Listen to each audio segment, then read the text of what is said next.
We will defend these police officers. Listen to police officers' commands, listen to what we tell you, and just stop. The nation needs to realize that when we tell you to do something, do it. And if you're wrong, you're wrong. If you're right, then the courts will figure it out. We don't get to pick the laws. We enforce them. But at the end of the day, each and every member is to go home safe.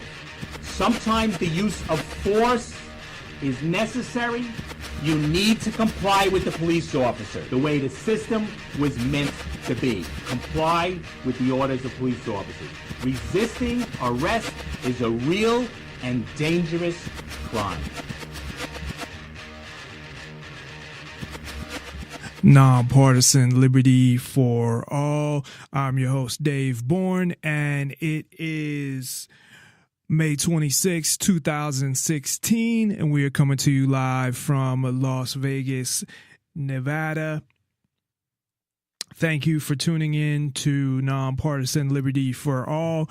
We're on weeknights, Tuesday through Thursday, 7 o'clock Pacific, 10 o'clock Eastern, and you can listen live on Spreaker.com and nonpartisanlibertyforall.com, and to the archives immediately following the show on Spreaker, YouTube, Twitter, Tumblr, and SoundCloud, as well as the next day on Stitcher. On Nonpartisan Liberty for All, we promote the ideas of true freedom and liberty and self-ownership, meaning being able to do whatever you want as long as you respect the freedom of others and don't directly interfere with their freedom. Exposing government for what it is, a mafia based on extortion that rules without consent by threat of force and of violence. I'm actually trying some new things with the sound. I had realized that there are a couple different settings on the microphone since Spreaker moved over. And just to give everybody a background, I don't know who cares about this, but other people that are doing their own podcasts or may want to do their own podcast in the future may care about this. But Spreaker, which is my main application that I use to get the show out live and store the archives, although I have archives on a number of different applications, including my website. But Spreaker I have going back to the beginning of time, and I use it as my main application to broadcast live. So on Spreaker, on the microphone, there are a few different settings for the connection. So I have a mixer that it's just for people who want to know. It is a Behringer mixer, and the microphone, of course, is connected through a XLR connection, and the mixer is a USB mixer where you can connect it directly into a USB port. So I have my mixer connected directly into my computer, which is, to me, and I'm not an expert, but I know enough information, I guess I would say, and I think is the best way to do it. I like my setup. Now there's different ways to do it, and I think there's things about my setup that I could possibly improve or make better. One of the things I'm still working on is my effects processor and getting that hooked up correctly with the setup I have, because I have a mix minus setup. I'm not going to go into that right now, why I need that, but it's taking a port where I can set up my processor. So I'm trying to find another way to set up my processor, and it sort of works when I set it up, but only on one side. And I got to take the time really to redo my setup so I have the effects processor hooked up as well, because I think that can even improve the sound even better. And I think that the sound is at a very good quality. I think just as good as a radio station, really. And or most radio stations, I'm sure there's radio stations that have higher quality. Of course, they spend a lot more money on equipment, but it's just as good as any show on the internet. And I'm sure that it mirrors some small radio stations. But anyway, I found out based on Windows that there are like 3 or 4 different settings for the microphone. There is the lowest setting that I had it on, and I have changed that. I started yesterday, and I put it on a higher quality. Although through the headphones, to be honest, it doesn't sound as good. So when I listen to the file that I uploaded to YouTube, it sounded fine. It sounded the same, but it doesn't sound as good through the headphones. And I find myself having to have the faders at a lower level than what I'd usually have them at. So I don't know if it sounds better. As long as it sounds better on the actual recording that it produces, then that's all that really matters to me. But yeah, it doesn't sound as good coming through the headphones, where before it had sounded better.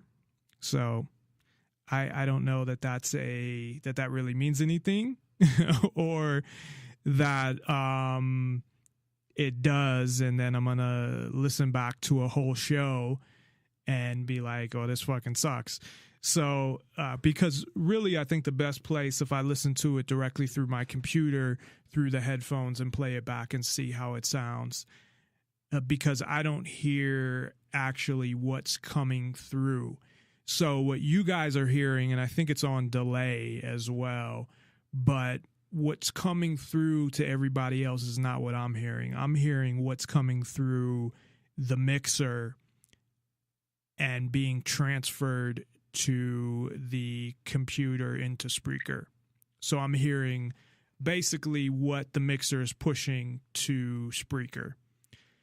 And just because, the way I'm hearing it through the headphones doesn't sound as clear, doesn't necessarily mean that when it comes through to Spreaker that it doesn't sound as clear, because of that change, it may do something where it's processing it so it sounds better, and I'm sure it is. So anyway, after that long and probably ununderstandable, I don't know that that's a word, explanation, I'd like everybody to know that we are happy to hear from you. If you'd like to call in and have any questions or comments, or would like to bring up anything today, you can reach us at 702-470-7664. That's 702-470-7664. Or you can Skype into the show. A lot more shows now are using Skype. It used to be something where hardly anybody used it for callers. They used it for co-host, and of course I use it for that as well. But a lot more shows now are using it for callers. So if you'd like to call in via Skype, the username is Nonpartisan Liberty for All. Just send a contact request and we will accept it, and let us know your name and what you want to talk about, and we will bring you on the air.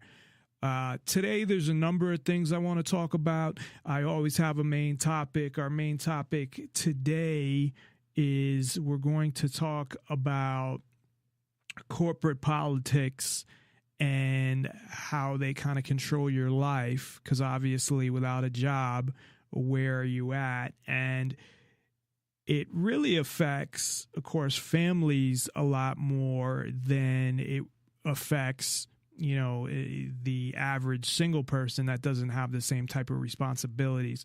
So we've talked before about corporations kind of controlling your life, but today we're going to talk more about the politics of corporations, which is similar to government in some ways, where the people with the relationships get the promotions. And if you ever notice people that are in jobs that they shouldn't be in, meaning they're not qualified, or they move up quickly, but you don't see them doing a lot of work. Now, that doesn't necessarily always mean that they don't deserve to move up or they don't deserve that promotion or whatnot, because I moved up pretty quickly through one of the companies that I worked at because their turnover was high and I put in a lot of work. Now, I'm not aware if the majority of the people could see that, and maybe they could. But either way, I did put in a lot of work, whether people had seen it or not. And then, of course, you have company drama and all of that bullshit. So we will be talking about that today, and Katy Reyes will be joining us later in the show. But before we get to that, there are a few things I want to talk about. There's some articles I want to go through. Mainly, I'm just sick of a lot of things when it comes to government. And first of all, I mean, you have this election that is getting 24-hour coverage. You have people that are protesting wherever Trump goes. And personally, I've done a couple shows about Trump, and I can't stand him. He's an arrogant, ignorant fuck.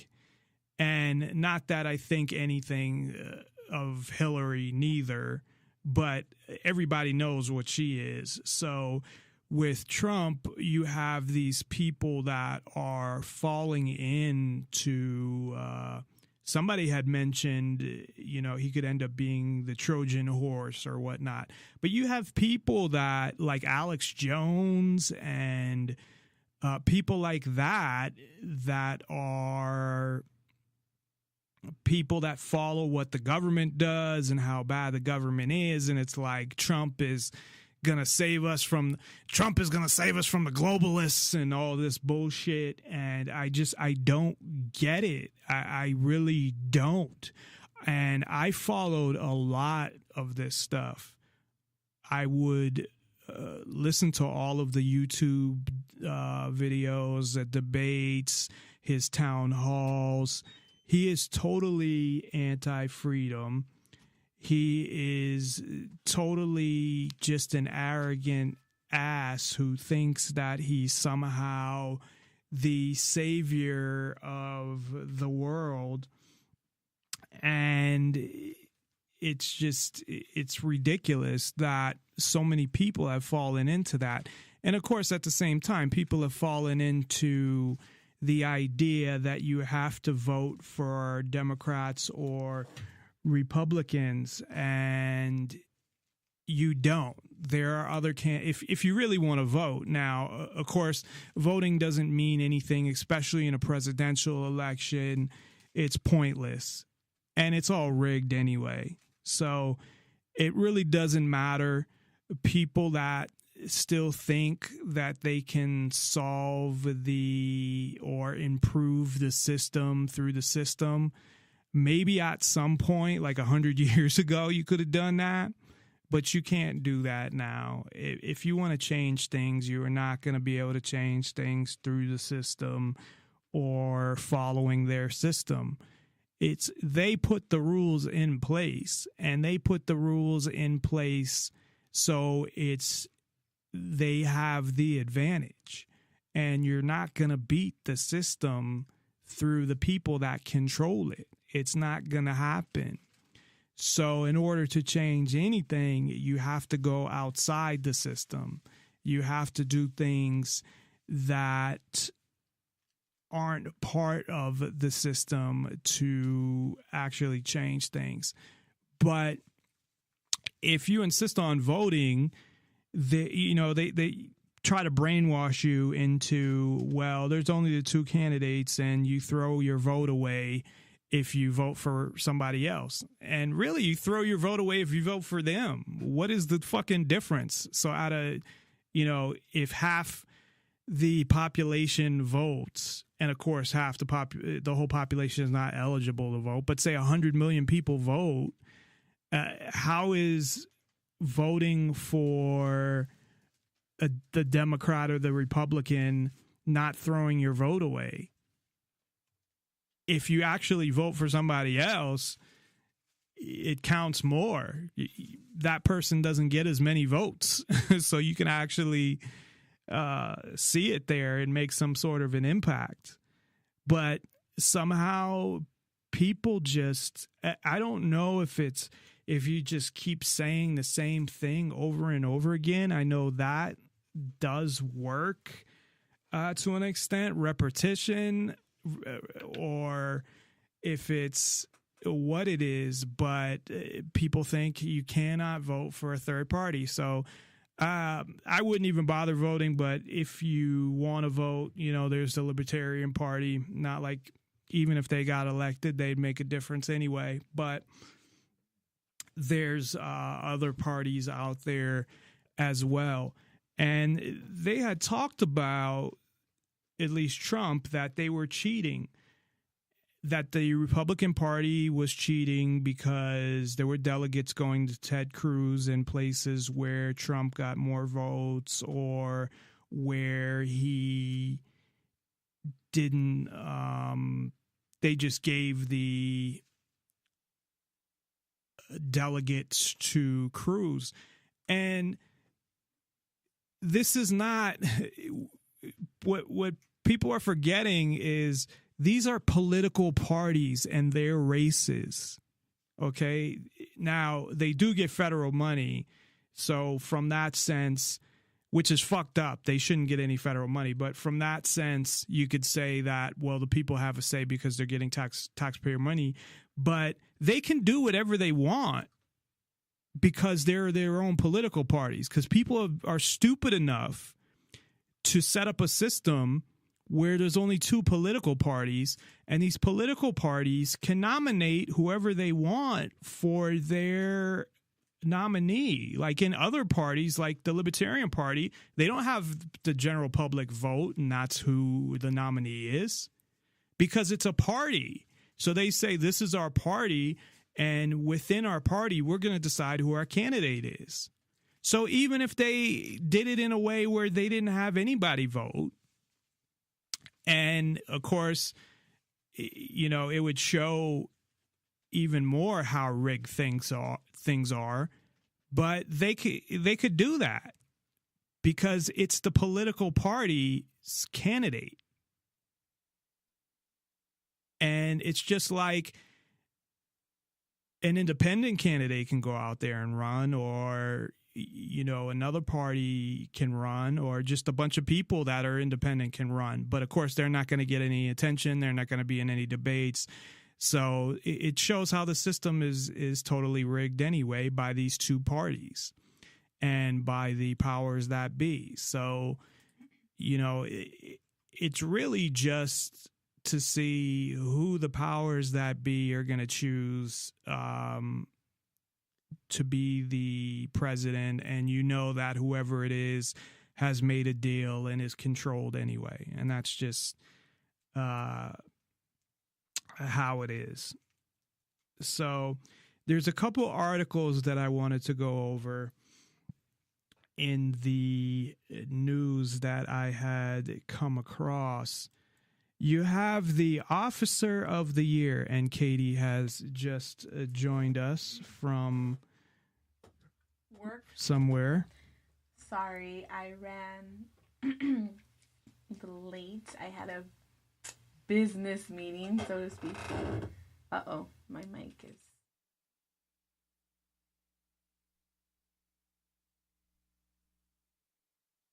Well, I had it set up for you on that mic. Yeah, I don't like that. Well, I don't have time right in the middle of a show to start switching mics. How does that? Okay, There you lower the go. volume a little. Hi. Okay. And I improved that mic anyway, so you can actually move it.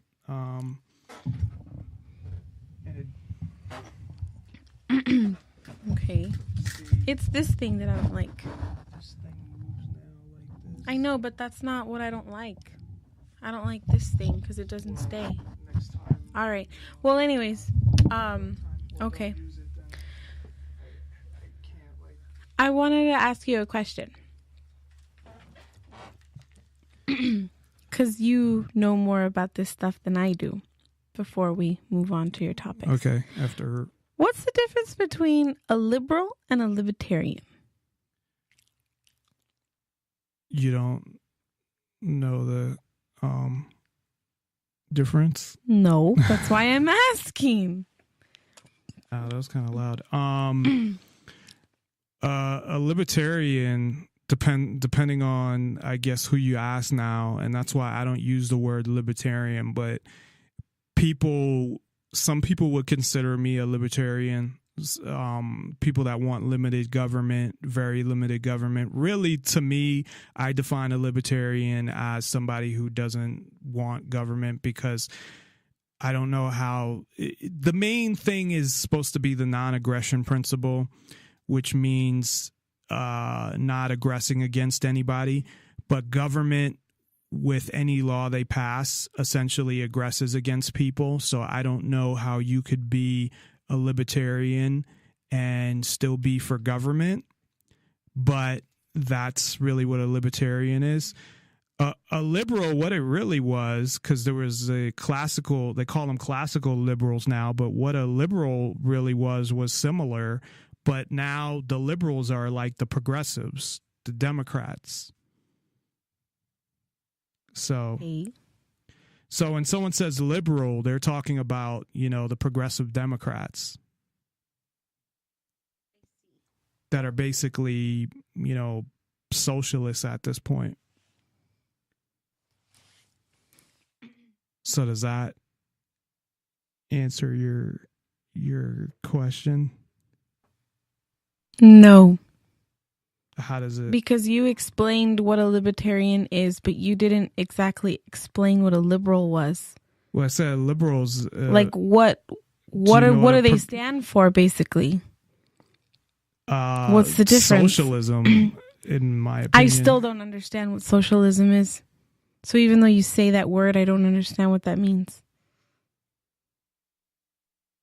Anyways, moving on. Redistribution of wealth.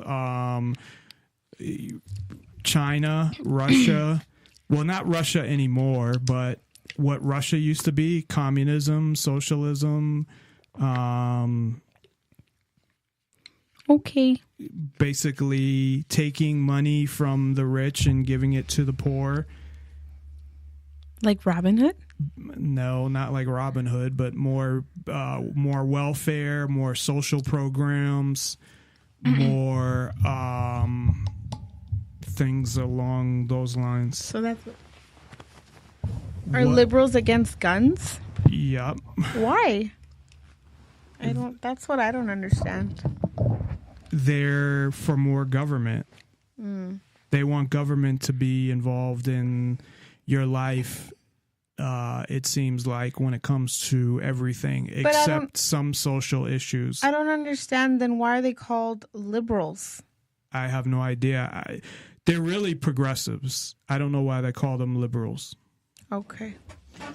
I call them progressives because liberal really goes back to the classical liberals who were more like libertarians. Okay. And constitutionalists and stuff like that, as opposed to liberals now that are progressives and want more government and more government interference in your life, and are anti-gun and want the government to, these are the people that want the government to control everything. They're the Democrats, like Hillary Clinton is the liberal candidate. And then I guess Bernie Sanders would be the extra liberal candidate. He's admitted he's a socialist. So does that Yes. Okay. So I came across a couple of articles, one being very disturbing. A former officer of the year, and this is just crazy. It shows how, how they look at cops and say, oh, this is a good cop, and how really there is no such thing. The former officer of the year, when he was an officer at the Fort Pierce Police Department, I believe this is in Florida, although it does not say.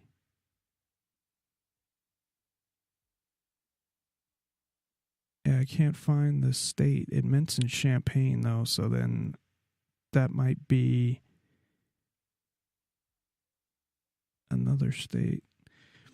Anyway, it is Florida.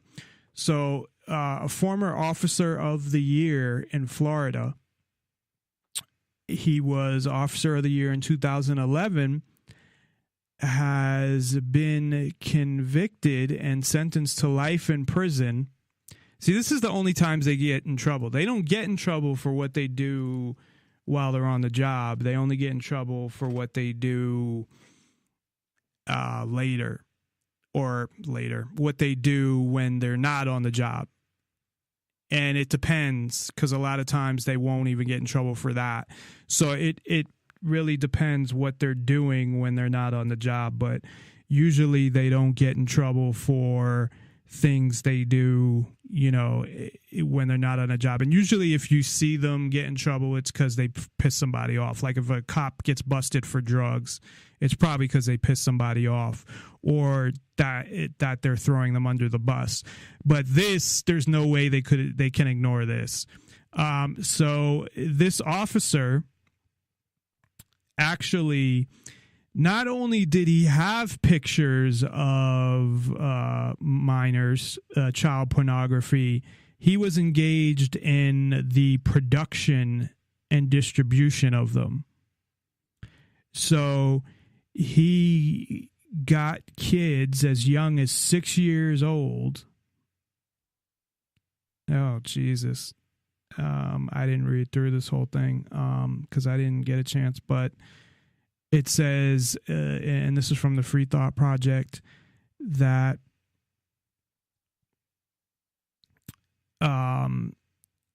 they point out that getting a life sentence is incredibly rare, but according to court documents, the videos depicted children as young as 6 years old being raped by adults.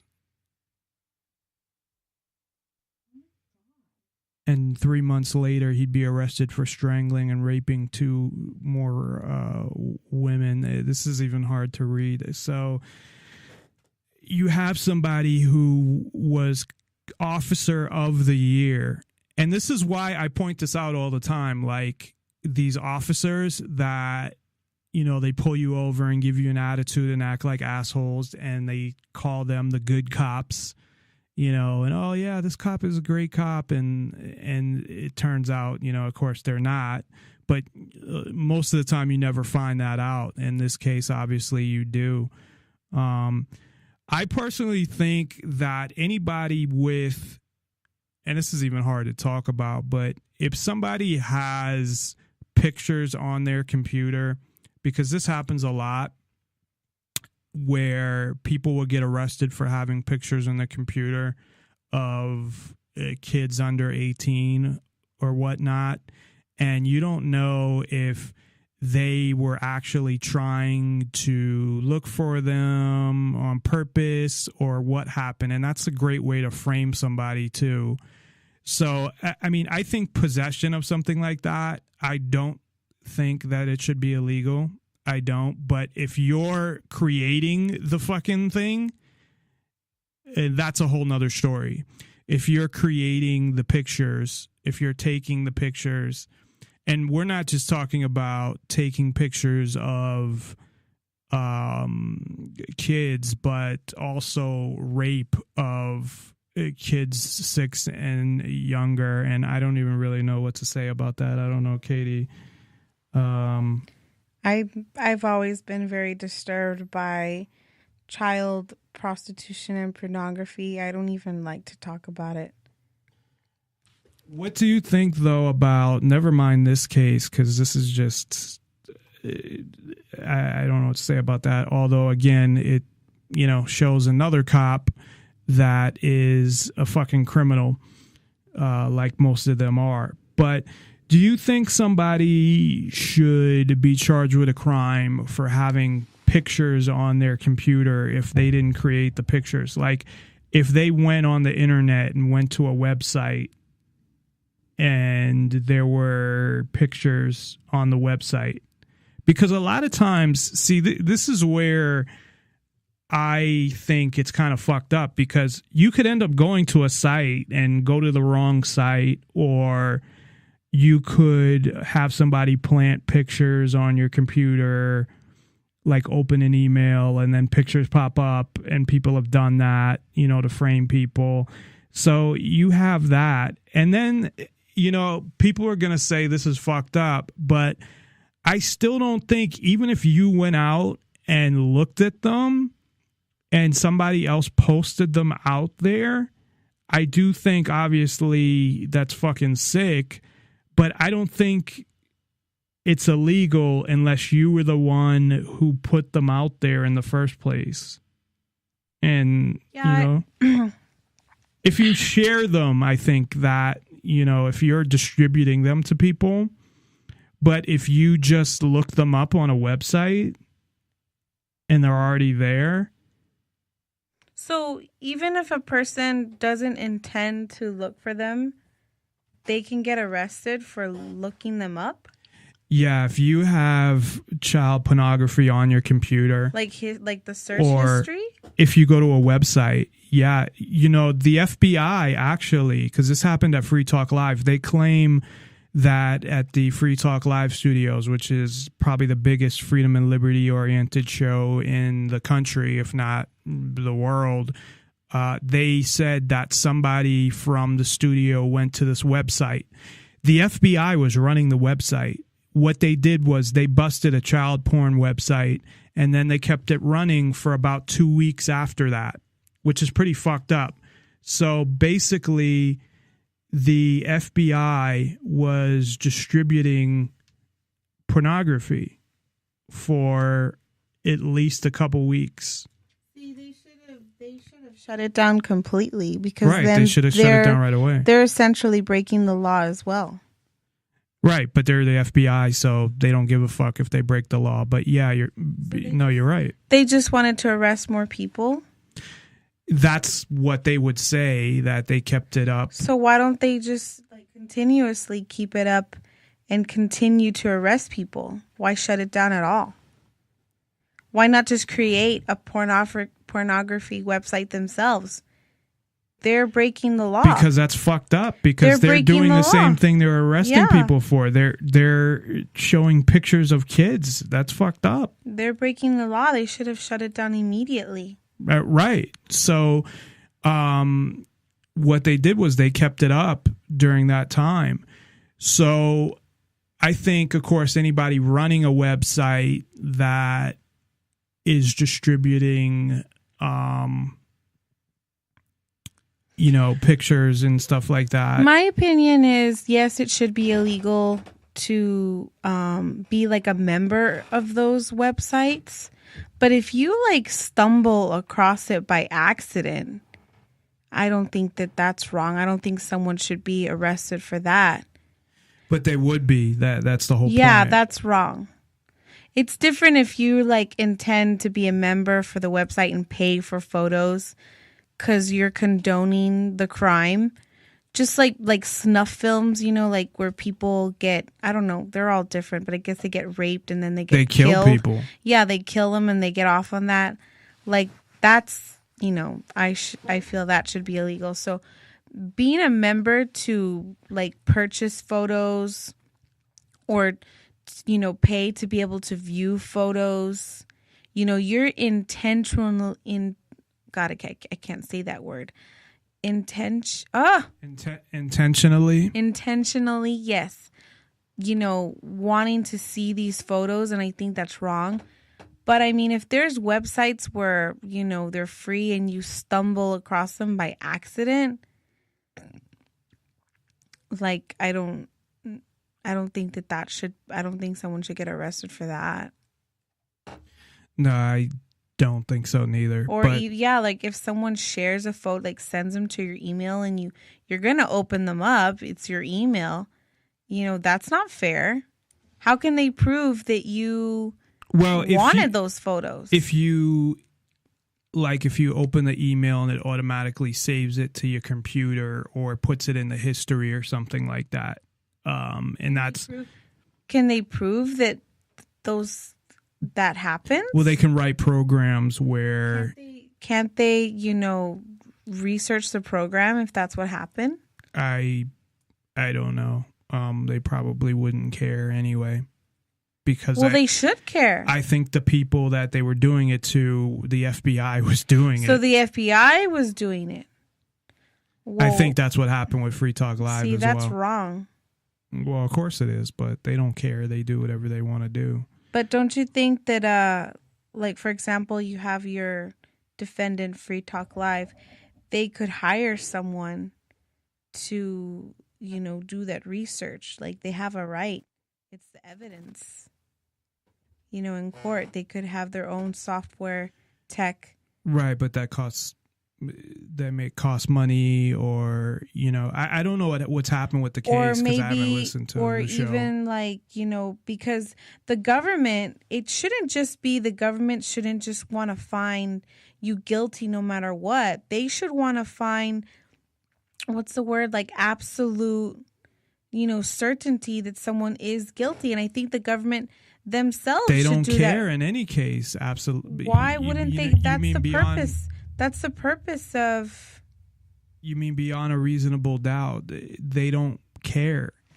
That's not right. That's not what the justice system should be. Well, that's what it is. If they're going to accuse someone of a crime... I was under the impression that when the government charges you with a crime, they charge you because they feel that there is no doubt that you are guilty. So they should take all steps to make sure that you are... whether you're guilty or innocent before they even charge you. Well, I thought you knew how the justice system worked from my case. Well, that's not right then. I think that you might have just brought up one of the major issues why people don't do anything about what's going on because they're totally ignorant to it. Yeah. Because I think when I saw what happened to you, it was completely surreal. Like they just wanted. I think what happened to you is they didn't want their police to get in trouble. They didn't want to say that the police was wrong. They wouldn't have gotten in trouble. They don't get in trouble. But that's what I'm saying. Like, then why charge you? They know they would have because you had... No, they wouldn't. How would the police get in trouble? They would just lose the case. So what I don't understand is why didn't they just drop the case? Because they don't want to drop a case. They use it because you need to obey. The city attorney doesn't want to lose a case. They're all about winning and losing and getting promoted and things like that. And that's how it works. So essentially, they're not going to just drop a case. Now, they did drop the case, and the district court case didn't even get prosecuted because it wasn't even a crime. So in that case, I think it was because it was in district court. But the city doesn't have any serious crimes, so they have nothing better to do anyway. So they're not going to drop a case. They don't give a fuck if you're guilty or innocent. They just want to show, hey, we feel you didn't obey. The police say this. We support the police, whatever they do. So we're going to prosecute you, and we're going to find you guilty. And then we can show, look, we won. That's terrible. But there's no justice in the it's the injustice system, not the justice system. There was totally forgot what case it was, but it was a defense attorney got found in contempt of court, and they handcuffed her right in the middle of the court and put her next to the criminals. And then they didn't do anything else after that. They let her go, but because she talked over the judge. And you don't talk over the judge because the judge thinks he's a king. He wasn't even a fucking judge. He was a justice of the peace who probably is elected. So that's what I'm saying. All of these things are, the whole system is fucked up. And going through and voting for people is not going to solve anything.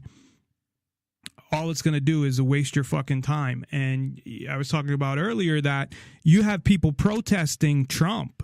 Why are you wasting your time protesting Trump when you could be out there protesting something that means something? Or you could be out there not complying with something, or organizing, or talking to people and letting them know what's going on, or whatever. There's so many other things you could be doing that are more productive. So also, in speaking of police news, the commissioner of New York City said that marijuana is responsible for the vast majority of violence in the city.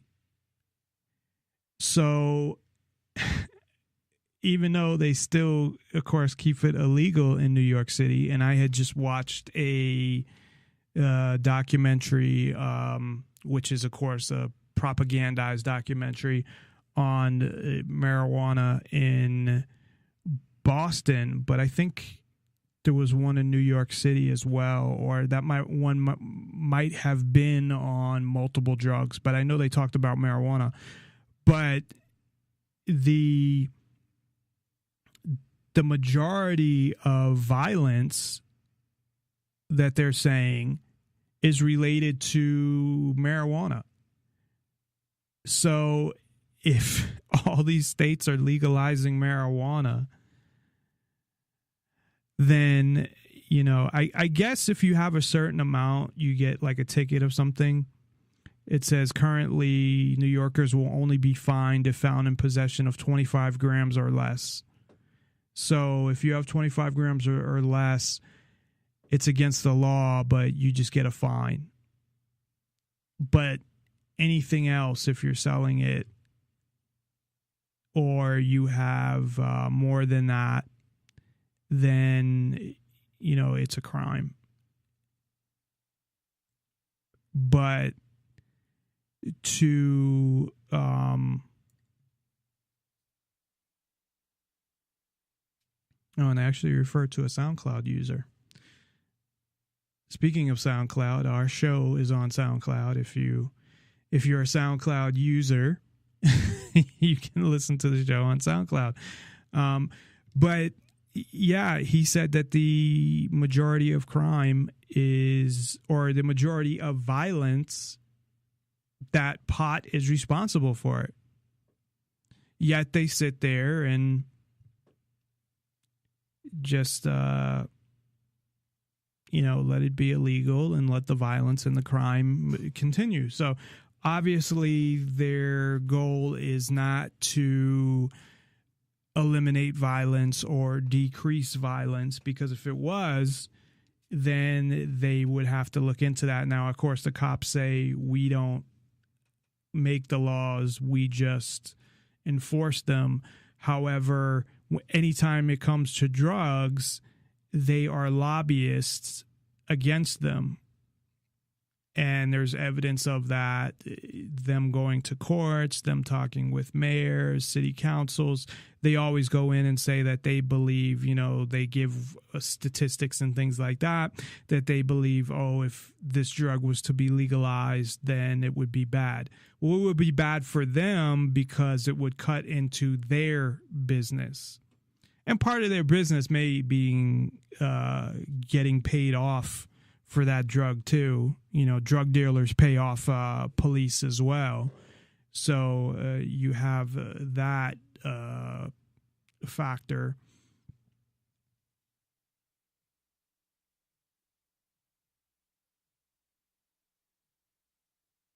And I believe I had one more quick story before we get to our main topic.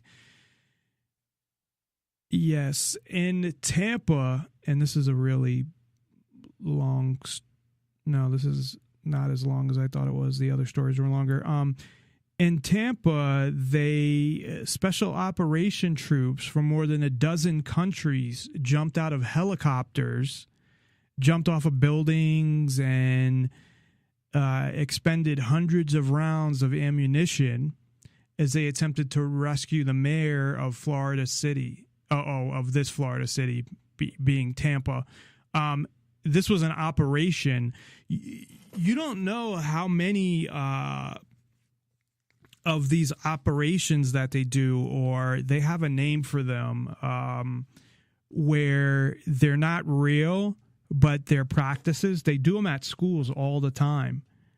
They'll have like fake school shootings to practice. I've heard of those. And they'll have, fake things like this. And usually what always happens is every time there's a quote unquote terrorist attack or school shootings, a lot of times they're doing one of these operations. There's a name for them that I can't think of right now. Like during the Boston bombing, they were also doing one of these special operations. And it provides cover because then if something goes wrong or people don't ask questions because they know that they're conducting a special operation. But it's crazy that they do this shit. I mean, this one had special forces, Navy SEALs, Marine Raiders, which I've never heard of, Army Green Berets, and it also had other countries such as Ireland and Jordan, which is strange that officers or military from the country of Jordan was there. But the, story was that he was captured and being held by pirates, and that they were going on a mission to rescue him from pirates. And I don't know, it doesn't give I guess it was a 30-minute operation. It doesn't give the cost of the operation, but I'm sure that factors in. Of course, they're taking pictures there like it's a big fucking party or big joke. But these things, they're doing them all the time.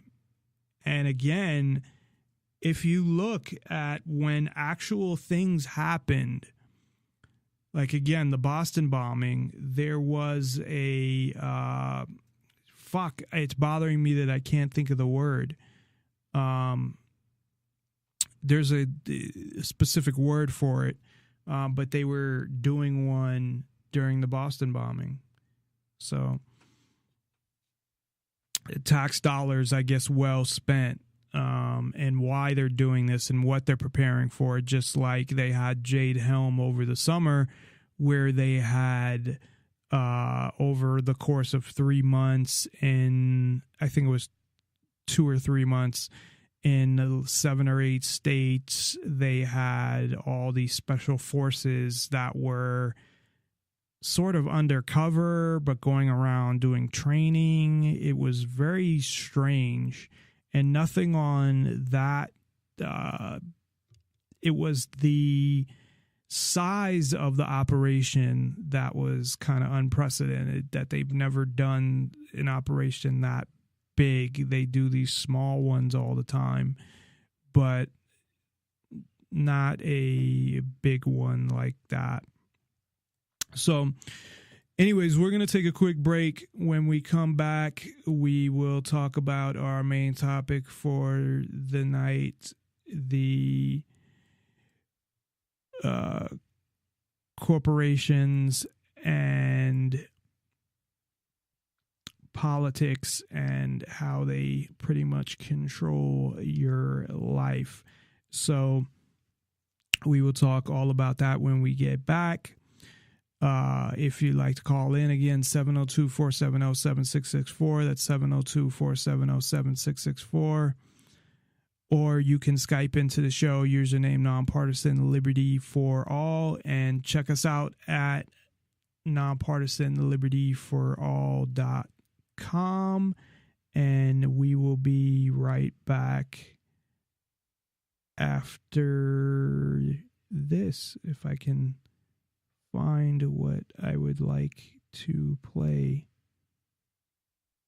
I thought I actually added it to my list. So essentially I prepare playlists and oh, there it is. Okay, we'll be right back after this. Hey, an alien! Yes, I've travelled across space to check on the progress of your species. Cool. Shall I take you to our leader? Your what? Our leader, the guy in charge. The guy in charge of what? Well, in charge of everything. You have one guy in charge of everything? No, he's in charge of government. What is government? Well, government makes the rules for us. It tells us what we can do and what we can't do. So is government really smart? They come up with wise rules for you to follow? Well, mostly. But some of its rules are really stupid. Do you disregard those rules? No, we have to follow the rules, even if they are stupid or we disagree with them. Government punishes anyone who disobeys the rules. So you are slaves to government? No, it's not like that at all. Government works for us, the people. It serves us. We're the boss. It tells you what to do, and it punishes you with violence if you disobey it, and yet you're its boss? Yeah. But there are some things government does that you don't like. Well, yeah, not everything government does is popular, like spending on wars, for example. What is a war? It's when government basically spends the people's money on weapons and soldiers and then sends them over to the other side of the world to kill a bunch of people over there and destroy their country. I don't like it that government does this. Well, I can see why you might not like that. Have you humans reached the stage where you generally consider stealing, enslaving, and killing each other to be bad things? Oh yeah, we know that. Don't steal, don't attack, don't assault. But you give money to government and they use it to kill people. Well, yeah. But government does good things with tax money as well. Why don't you stop paying for the things you don't like and only pay for the good things it does? No, we can't do that. You can't just decide to stop paying taxes because the rules say that everyone has to pay taxes. But the rules come from government though, don't they? Yeah. So government made a rule which says that everyone has to pay them money. So everyone pays taxes because if they didn't, government would punish them using violence? Well, yes, but most people don't mind paying taxes. Most people feel obligated to pay taxes and obey government laws because it's for the good of society. Society needs government, and that means we all have to pay taxes. So just to make sure I've got this straight, government makes the rules and you feel obligated to follow the rules, even the ones you don't like, and it tells you what to do and threatens to punish you if you don't do what it says, and it uses some of the money that it's taken from you using threats of violence to pay for things you don't like and actually think are immoral, like mass murder. Yeah, but we can ask it to please tell us to do smart things, and please don't take our money and use it to kill people. We're allowed to ask them to tell us to do what we want them to tell us to do. Are you guys just scared of this thing? Is government some huge monster that can just squish you at any moment if you disobey? No, government isn't a monster. Well, what is it then? Could you draw me a picture of it? Government isn't really the sort of thing you can draw a picture of. Maybe you could take me to it. Where is government? You mean the building? Government is a building. No, but the politicians who make up the government have buildings they work from. So government is a group of these politicians? Yeah. Okay, so what species are these politicians? Well, they're human. Like you? Yeah. So politicians are humans and they're government. You're a human, but you're not government. No. So it's the politicians, they're the ones that boss the rest of you around and make you do things you don't want to do and take your money using threats of violence. But even though you're all humans, you're not allowed to boss them around and take their money? No, they'd put us in a cage if we did that. But look, it's not like the politicians can just do whatever they want. Like, a politician can't just come up to me on the street and make me give him money. They can't do that. Politicians can only do things like that in their job, when they're working for government.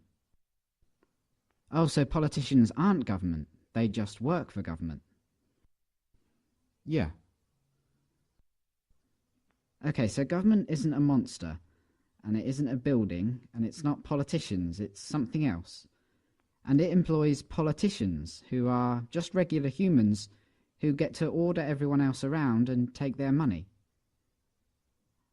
How does a regular human become a politician? Well, that's the great thing about our government.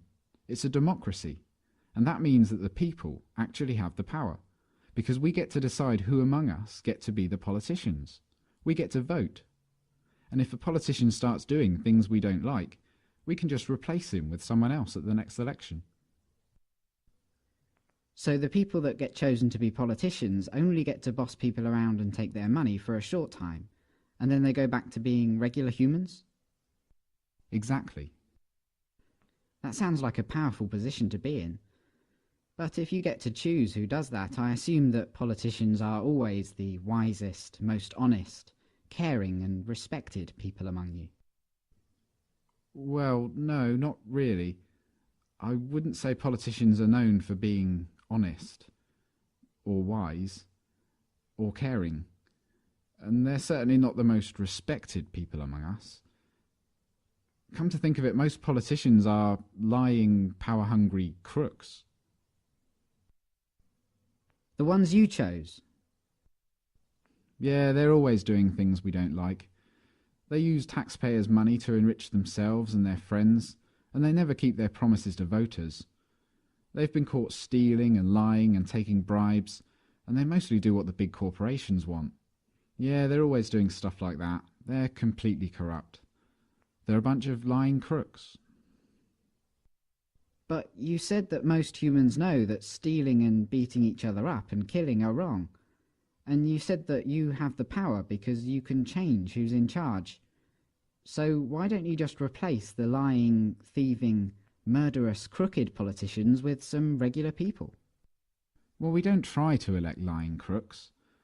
It just always turns out that way. But we have to have a government because some humans are nasty and might kill or enslave or steal. Civilization just couldn't survive without government. Let me get this straight. Because you're worried about the small number of nasty people that are willing to kill, enslave and steal, you think it's necessary for your survival to have a system where some humans among you, for a short while, get to call themselves the government, and they get to order everyone else around like slaves and, if they want, commit mass murder overseas, using money they stole, using threats of violence. Politicians get to kill, enslave, and steal because if they didn't, someone else might. And you try to elect good, honest people to be politicians, but what happens every time is that the people you elect turn out to be corrupt, evil, lying crooks. That's your system. Yeah, that's pretty much government. You are listening to Nonpartisan Liberty for All Radio with your host, Dave Bourne. Call in at 702-470-7664 or Skype in, username Nonpartisan Liberty for All. And we are back. Nonpartisan Liberty for All. Give us a call, because that rhymes with all. That was corny. But if you'd like to call in, 702-470-7664. That's 702-470-7664.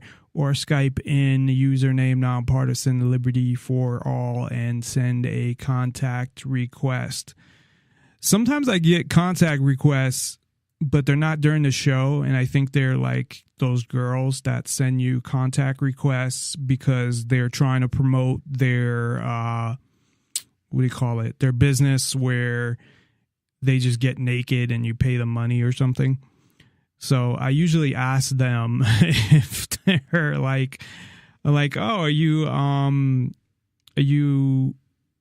calling about the show, or are you contacting me about the show? And then they just don't say anything, so I delete them, because usually it's not while the show's on. So, oh, there's a thing, add bots.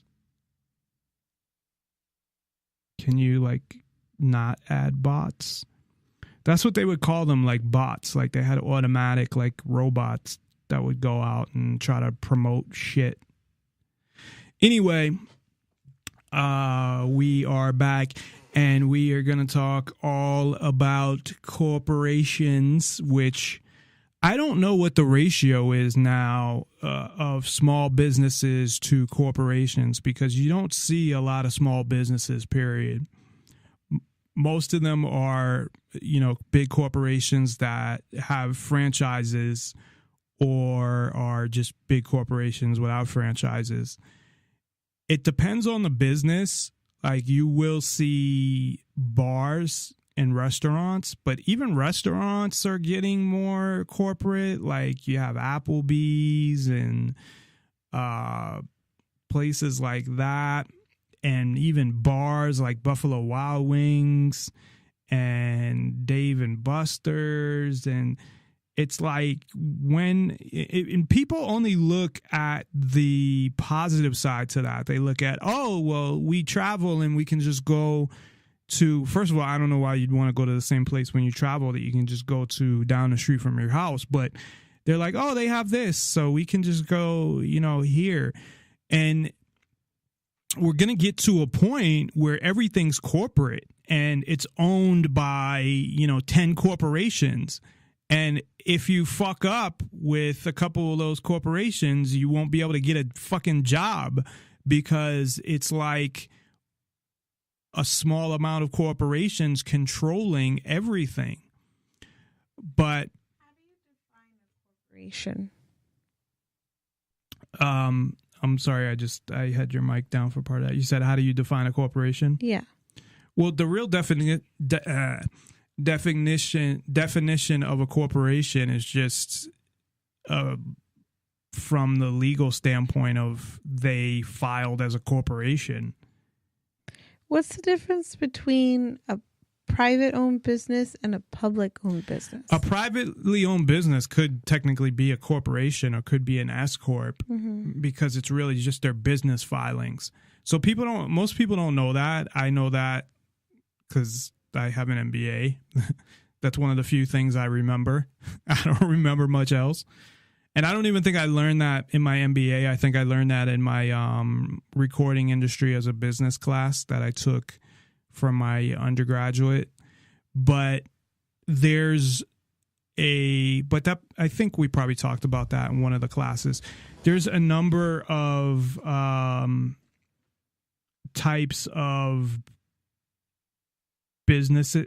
Well, that wouldn't be the word, types of businesses, but business ways that you can register your business, like sole proprietor, limited liability corporations, limited liability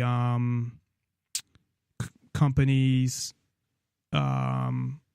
S corps, which are just a smaller version of a corporation. You pay less taxes, and it's usually when you have a smaller company, but you want to have it as a corporation for whatever reason, and usually have like 2 shareholders that are the main owners of the business.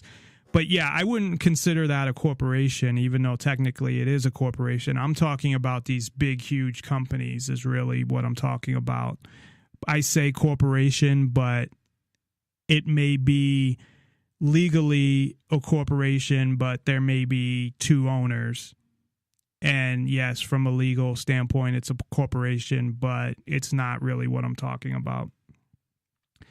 Really, either way, I mean, what we're talking about can apply to small companies too.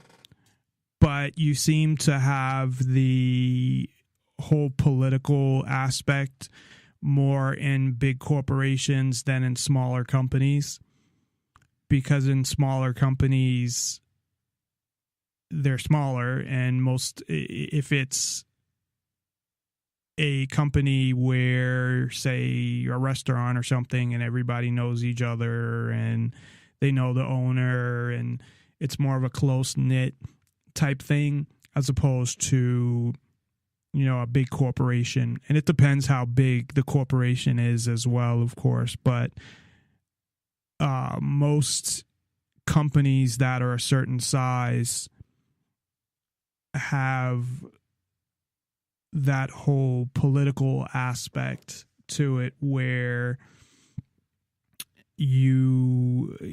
it's about who you know, and people will get promoted based on friendships and certain people liking them and stuff like that. And I've seen it happen over and over again. I haven't worked at that many corporations. I mean, all my jobs have been at big corporations, but I've stayed at companies for a while for the most part. So I've probably really only had 4 or 5, you know, it depends how far back I want to go. I don't really count, like, you know, when I was 18 and I made pizza, I'm not really counting that. But you know, since I really, I guess, started a career and graduated from college, I will count those corporations. And it's really the same type of thing where it's all political bullshit. It's all about whose ass you kiss and how you act towards certain people, and if they like you, and if the you know, the important people like you, then you'll go further than, of course, if they don't. And so I know you've worked for a couple corporations, and they're all retail stores, and I would imagine that a lot more of the politics bullshit and the, not even just the political side, but just the complaining and the, you know, all the stuff that goes on there. Well, what do you mean exactly? All the stuff that goes on. Do you have a specific question? Well, I mean, you work at a corporation. You've worked, your last 2 jobs at least have been for big corporations that own multiple stores. Well, I've worked, as far as retail stores, I've worked for the one that I currently work for right now. I know for sure they're privately owned, but they're massive. Just because they're privately owned doesn't mean they're not a corporation. Okay. It just means they're a private corporation. Yeah. So I've worked for 3. So I know Van Heusen was public because they had stock. And don't Sure. mention where you work now because you don't want to. Oh yeah, You no, know. I don't work at Van Heusen anymore. But and then before that, I worked for Ross. So Well, you could talk about where you work now. Just don't mention the name of the company you work for. But so that's what I'm saying. Within that time that you've worked for the place you work for now and the other companies, what I guess have you seen, or what was your experience regarding the political side of things? what do you mean by political side? Well, you've never heard the phrase before, like corporate politics or a political whatever. Like if you're talking about something and it's political, or it doesn't have to do with actual politics, but corporate politics kind of resembles the same type of ideas that regular politics do. Like you have to, for example, you have to act a certain way when they go out and get votes, and they act a certain way around this person as opposed to this person, and they have to kiss certain people's asses and all that stuff that goes into it. And people make complaints about people, and some of them are made up and some of them are inflated, and some people have a game plan of how they're going to move ahead and who they're going to fuck over to do it, or who they're going to actually fuck to do it, or depending upon the person.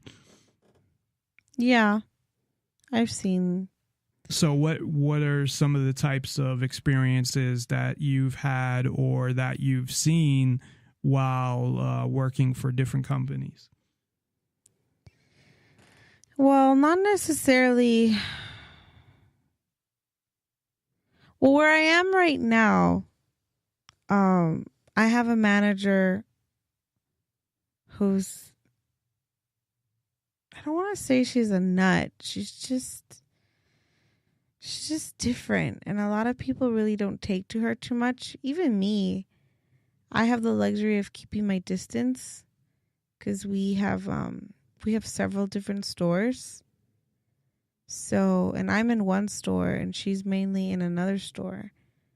And she does everything she can to not everything she can to not, but she just like stays in one location and I'm in my location. But she just seems to butt heads with like a lot of people. And sometimes it can be like very stressful for me when people come to me and vent and they go nuts, because they don't necessarily agree with her. And I think it's just lack of communication. Like there have been times where like I feel like she just doesn't get it. She doesn't understand. And we have to have like a dragged out conversation for her to finally get it. And then she can be very, like she doesn't feel that she has to explain her actions. But I think that that's wrong. And sometimes I think people do need an explanation. They do need to know why certain decisions are made. They just do. Like some people, it's not obvious for them. Like, for example, she makes her decision, like when she makes a schedule, it's like a puzzle. There's a reason why the schedule is the way the schedule is to run our business. And not a lot of people understand it that way. And she doesn't want anyone questioning her. Well, why am I working this day and why am I working that shift? And why? I'm like, well, there's a reason why. So the business can run smoothly. It's the needs of the business. Who's ever stronger or weaker, works certain shifts. And she doesn't feel that she has to necessarily explain that. I'm like, well, but people need to know sometimes. And I feel like I'm in the middle, you know, having to like tell her that. And then I have, I have other upper management that they don't really see, you know, when they talk to certain people, you know, they paint a whole different picture than what the real reality is. And then everyone else gets upset. And not everyone feels comfortable to express their, you know, opinions and concerns. And I'm always there saying you have to. If there's something you don't like or something that you don't agree with, you have to speak out. Now, I've had experiences in my other, you know, jobs where it was like it didn't matter whether you said something or not. You know, it is what it is, and it doesn't make a difference. But then it eventually will blow up in their face because I was questioned, well, why didn't you come to me? Why didn't you tell me? I'm like, because I knew and felt that it wouldn't make a difference. And, you know, we have told you and you've ignored us until now, you know, the cards are crumbling, you know, and now you have no choice but to pay attention. I'm like, okay, and I see that. So, okay, here I am. So did you have similar experience in your previous job as well? Yeah, I had a manager who was being protected by upper management. And why do you see, and that's what I'm talking about too, when you talk about corporate politics, things like that, where there's people that can get away with stuff for whatever reason. So was that because she was friends with that person? Was that because, like, what was the reason why? Because she was his hire. He selected her. And if she was a bad person, you know, bad decision, you know, it looked poor on them. Yeah, but wouldn't that happen eventually? Wouldn't they find that out eventually anyway? Or was it that he was trying to hopefully correct everything before people found out? In the beginning, like, bottom line, his plan was to fire everyone and bring in other people, but the new people as well. Like, okay, for example, my old boss, she worked for the company for 6 years and she had a loyal staff, and everyone would, you know, come to work their shift, you know, day in, day out, you know, and if needed, we'd work overtime. You know, we were a productive team. You know, we had our strengths and our weaknesses. You know, she would utilize our strengths and partner where we would lack. And we were very loyal. And then for some reason or another, he got rid of her because, you know, she would challenge him and he didn't like that. And then he had his hire who was basically like his puppet, you know, did everything he said. So he got rid of my old boss, brought in this other manager. She was a total, like, ugh. She was just so ununderstanding. Like, what she said went. No ifs, ands, or buts about it. And it's just like, you're going to do this. You're going to do this now. You're going to do it how I tell you. And oh my God, it was horrible. And she was more like, do as I say, not as I do. And, you know, she wasn't in it with us, and we weren't a team. We like totally just, you know, we were a team with each other, but not with her because she wanted things done that just wasn't right for that store. And we would do what she would do, but it wasn't working. So, did you feel like trapped in that situation? Because one of the other things, and I did a show where I focused totally on this, but I wanted to bring this up as well, that obviously where you work at has a lot of control over your life, meaning that not where you work at specifically, but that you need a job. That most people need a job unless they're independently wealthy and they're just working for something to do. So did you, I mean, how did that make you feel? Did you feel like you were in a way controlled by the corporation, or not controlled by them, but that they had something over you, like you couldn't just quit, that you had to, you know, either try to find another job, which obviously from what you said you did, or, you know, deal with it? And how do you feel when you're in a situation where you're kind of stuck in that situation and they have that power over you because you need to have a job? Yeah, I mean, I definitely, my hands were tied, and yeah, I needed a job. They have a power over you because essentially you agreed to do a job, you know, and that's your job. That's your bread and butter. Now, me, I was done, you know, I was over it, and I'm like, I need to get out of here. And I was searched for another job for months, but I was searching for stuff that I wasn't experienced for, and it was very hard. I couldn't find a job. They said, oh, you don't have enough experience or any experience. And so once I started looking for other retail jobs, that's when I actually started getting called for interviews. And then I had actually found a job right away. So I left. And then where I ended up was not, you know, the store itself. It was so slow and business was failing. Now, mind you, I have, you know, considering for the work, I have a decent salary. So I was like, okay, I have to deal with this, because I wasn't in the mood to look for another job. Because it's like, okay, I worked for one company for 9 years. You know, I decide to up and leave and work for another company, but because I don't like it, I'm suddenly going to quit and look for another job.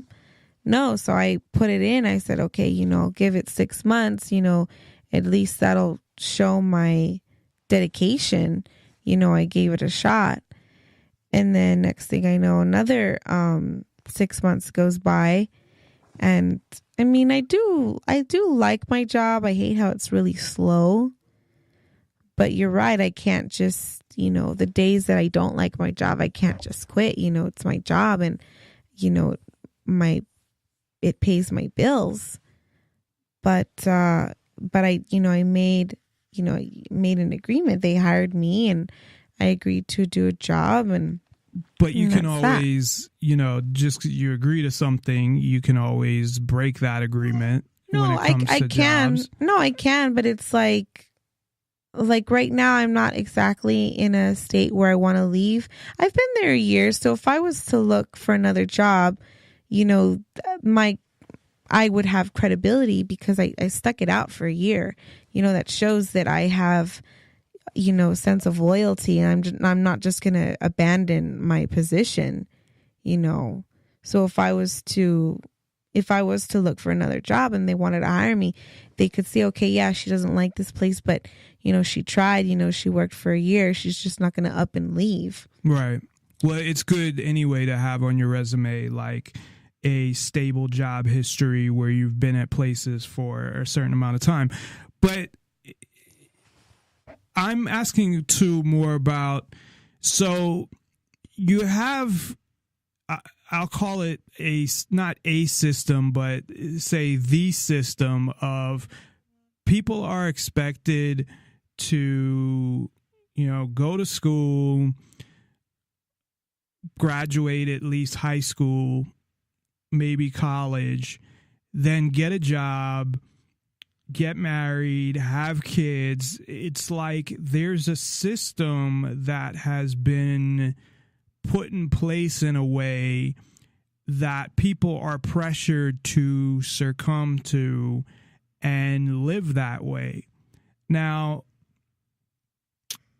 there's people, and I'm not saying do this, but there's people that live outside that system where, you know, they could travel around the country working odd jobs just to, you know, pay for places to stay, and just their only bills being like their car insurance and gas and food and something like that. Or, you know, different, I guess my point being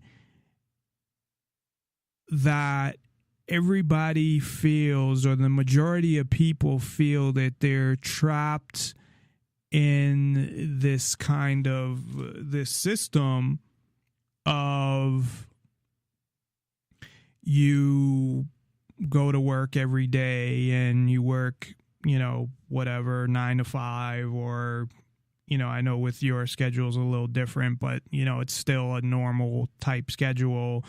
And in Vegas, people have different schedules where they might work, you know, different hours. But I mean, it's the same concept where you work this job and with the purpose of probably getting a house at some point, getting married and having kids. And that seems to be reinforced all by, and I put it on, again, the government, because I see that the government has so much control over everything, whether it's media and or, you know, politicians and all of this, everything, government, schools. So I see the extent of government control, really, and how far I believe that influences people. Now, a lot of people might disagree with me, but there's a lot of documented information, declassified documents, like that during, I believe, the 20s already, they had I think, FBI or whatever became the FBI. I don't know if the FBI was established yet. I think they were, though, because they were one of the earlier agencies. But they already had somebody in with the movie theater companies that they would check with. And then they started doing things later where they had CIA interns. And this is all documented in the government's own declassified documents. So people grow up wanting those things, but how much of it is really, you think, what you want and what you've just been taught? Because your parents reinforce it too. Most people's parents reinforce the same thing as well, as this is how you live. And the one thing, of course, you can't get away from, and I don't think you should unless you lived in a socialist environment, and I don't believe in that, is that you need to be able to have money to live. Or you could exchange things to live as well. Like you know, like I said, if a person that traveled around the country, that maybe they did work to stay at somebody's place for a couple months, or, you know, and then moved on, or did things like that. When I did the show that you did with me on travel, people were talking about how they get the money to travel, and they were talking about how they'll work a job for a certain amount of time and then save up money and leave, but then while they're traveling, they'll do the same thing as well. Maybe they'll help out at a hostel to get a free room there, or, you know, the travel show, although we didn't talk about it, it brought up an alternative type lifestyle. And I don't mean alternative like, you know, usually you hear alternative lifestyle like gay or whatever, transsexual or something lifestyle. Not that there's anything wrong with that, but it was a totally different type lifestyle where it was more about the traveling was the goal and what made them happy, and they were more focused on that as opposed to having a family or saving up money for security or those type of things. So what, I guess, are your thoughts on that and how a lot of these things are taught? That doesn't mean that it's not what you want, but have you ever questioned, you know, do I want to live the rest of my life in this, you know, whether it's this, I say 9 to 5, but you know what I mean, you know, working a job or just staying home, being a parent, or having that kind of life that everybody is in a way expected to have? Well, you know, I've always been one to not be forced to do something I didn't want to do. I will say I didn't chase after my dreams because I was scared of failing. But that's common with.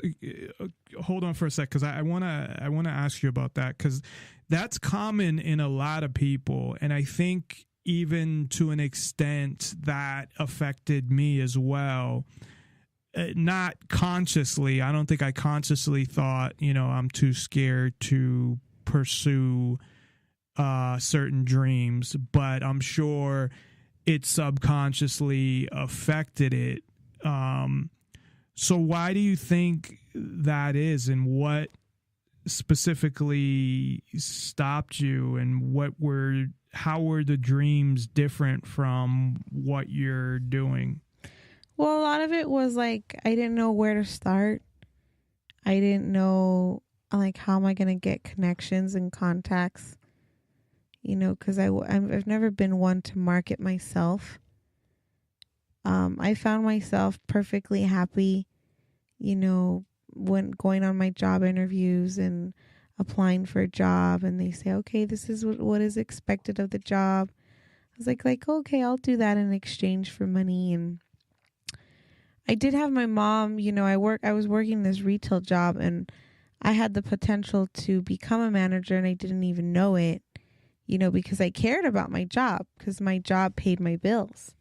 You know, I was 21 years old. My dad had just died, and I had no idea what I wanted to do in life, because, you know, I didn't know what I wanted to do in life in high school. I was like, how am I supposed to know all the answers? I had no clue, and I don't think I really had anyone really to help. You know, I did have my mom tell me, you know, you got to go to school, you know, go to school, you'll be successful, you go to school, get into computers is the future.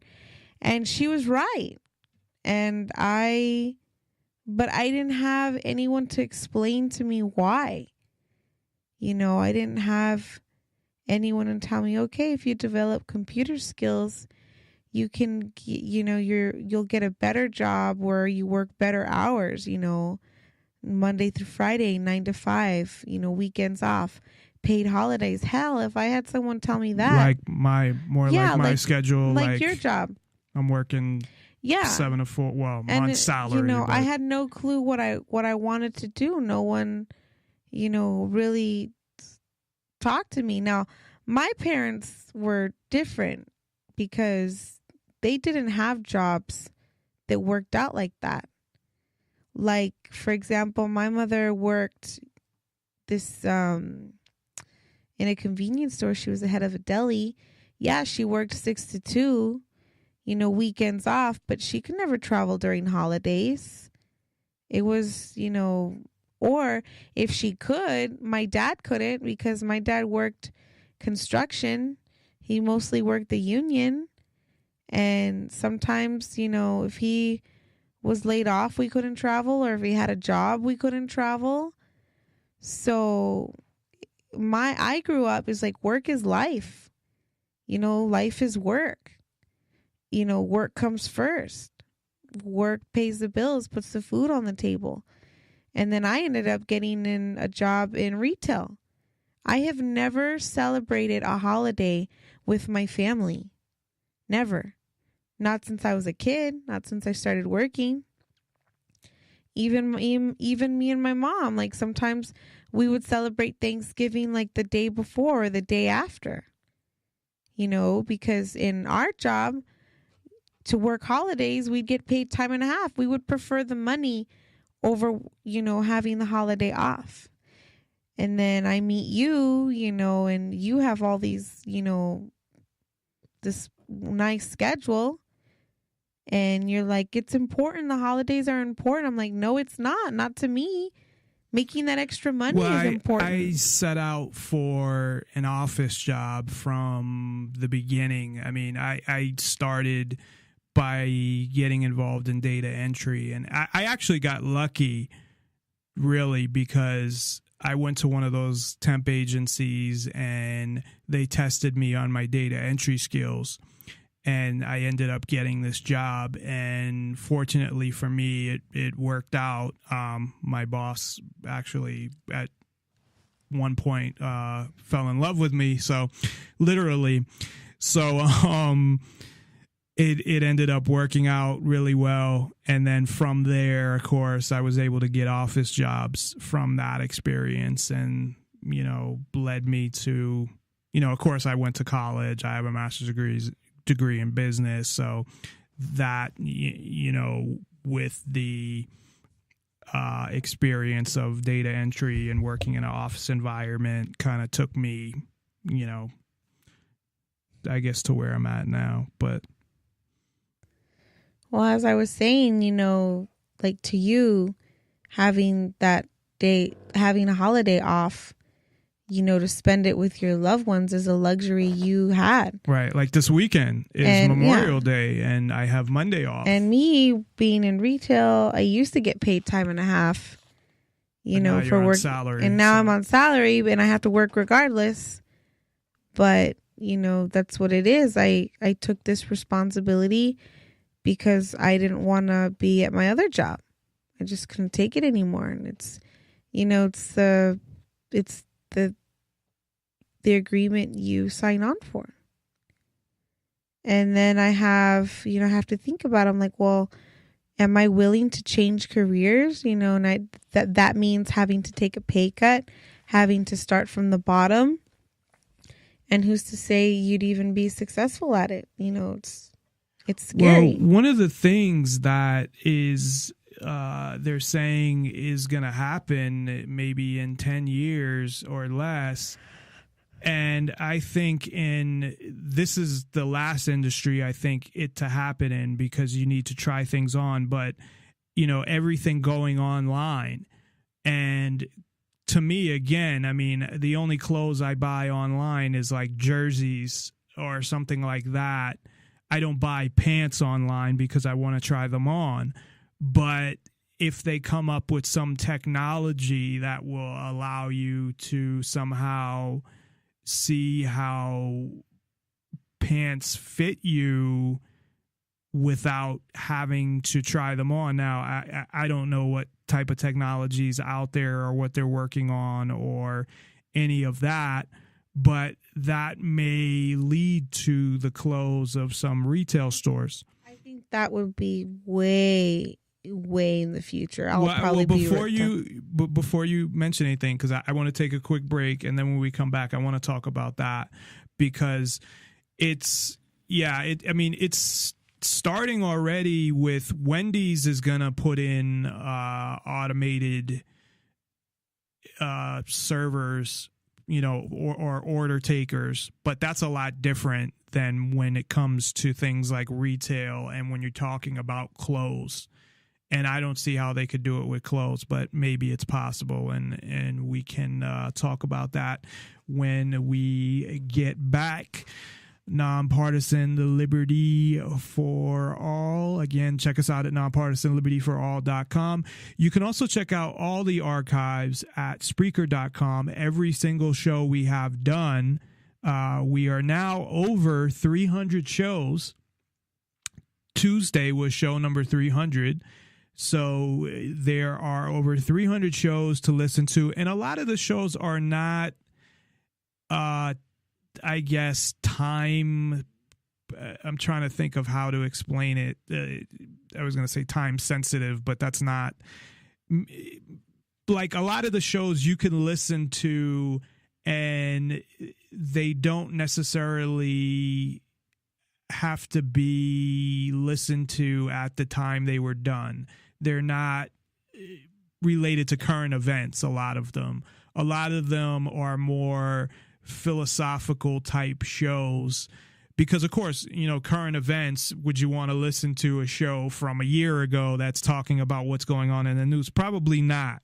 But a lot of the shows are about specific topics, and it doesn't really matter when we did the show. Of course, maybe, after a certain amount of time, but listening to some of those shows would be like, we could do the same show now and it would be pretty similar because it's not specific to what was going on in the news at the time. And other shows, are where we talked about specific things in the news. But I just wanted to mention that as well. Also, if you go to nonpartisanlibertyforall.com, you can find all our links to all our Facebook pages and like those, as well as our Twitter and all of the applications that we're on. So if you're somebody who is always on SoundCloud but not Spreaker, we're also on SoundCloud and YouTube, and it will give you all that information as well. So we'll be right back after this. Nonpartisan Liberty for All. Tell me more about your leaders. Who is the current leader of your species, and where are they leading you? We don't have just one leader for the whole planet. The world is divided into countries, and each country has a leader of its own and a government of its own. You don't have one government that rules the whole planet? No, this planet is really big, and there are billions of people on it. The world is divided up because people in different places want different kinds of leaders and governments. How many countries are there? A couple of hundred, I think. So there are millions of people per country? Yes, or hundreds of millions in some of them. And all the people in a country live under one single government? There can be layers of government, but there's only one government in each country. That's how it works. But you can have multiple governments on the same planet? Yes, and it's better that way. If you had a single government for the whole planet and it turned tyrannical, there'd be nowhere to escape to and no one to oppose it. And I wouldn't want to be ruled by a bunch of people living thousands of miles away on the other side of the planet. It's better having government more local, because then it's more accountable. How far is it from here to where the rulers of this country live? The capital of this country is hundreds of miles from here. So you don't want to be ruled by a bunch of people living thousands of miles away, but you don't mind being ruled by a bunch of people living hundreds of miles away? That's just how it is, I guess.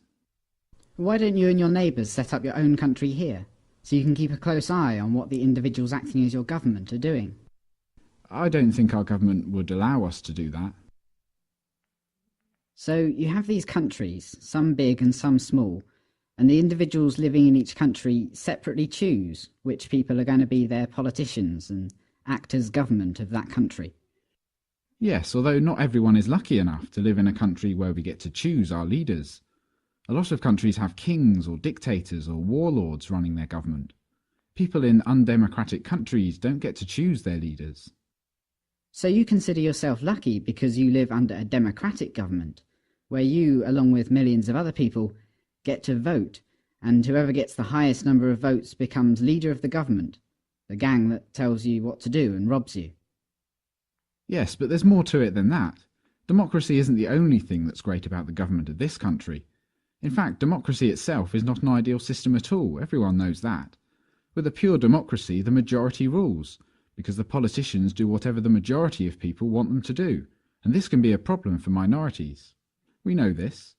The real reason why we're lucky in this country is that our government is not a pure democracy, but a republic. With a republic, minority rights are protected against the tyranny of the majority. How? Our rights are listed in our constitution, the document that established our government. It lays out how government is supposed to work. It says what government is allowed to do and what it isn't allowed to do. What does it say government is allowed to do? Government is allowed to collect taxes for things like national defence. Hold on. The Constitution says that government is allowed to collect taxes. So it says that the individuals who are acting as government are allowed to rob everyone else using threats of violence. Yeah, but only to do good things. Where did the Constitution come from? It was written by the founders of this country, the people who first set up the government. The first politicians of the country. Yes. So a bunch of regular people just got together and wrote on a piece of paper that they're allowed to rob everyone else, as long as they call themselves government and call their robbery taxation. Then, because they have this special piece of paper, everyone just sits back and lets these guys rob them? You're missing the point. The founders wrote the Constitution to restrain government.